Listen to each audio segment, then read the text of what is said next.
Hello বন্ধুরা, সবাই কেমন আছো? আমি তো এই ঠান্ডায় ভালোই আছি। তোমাদের ঠান্ডায় কেমন লাগছে জানাবে। এই যে বাড়িতে সারাদিন বসেই ছিলাম, ঘর থেকে তো বেরোনো যাচ্ছে না।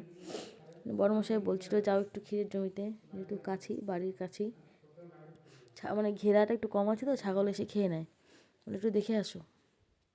তাই দেখতে এলাম। আমি দেখতে এলাম, তোমাদেরকেও দেখাচ্ছি। দেখো গাছগুলো বেরিয়েছে, এখানে জল দিয়েছে, গাছগুলো সুন্দর বেরিয়েছে। ক্ষীরার গাছ, এগুলো 3টে জমিতে লাগানো আছে। আর এই যে আমাদের রসুনগুলো,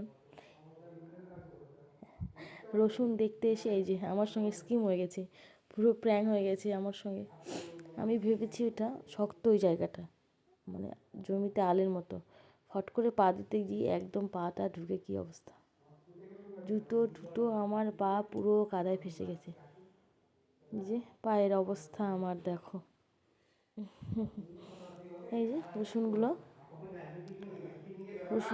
হচ্ছে ঘাস তোলা হয়েছে, মাঝে মাঝে মাঝখান থেকে ঘাস তুলে পরিষ্কার করা হয়েছে। এগুলো সব রসুন। আর এই যে একটাতেই পেঁয়াজ লাগানো হয়েছে, যেটা বেশি ভালো হয়েছে, সবুজটা কী সুন্দর দেখাচ্ছে।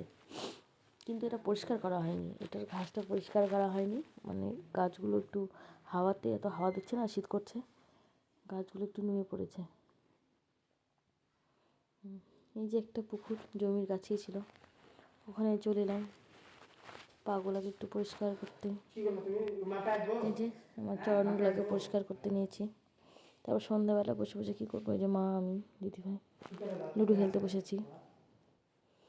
মা টেনশন করছে লুডোতে, মানে কি দান পড়বে, কি খেলবে। আজকের মতো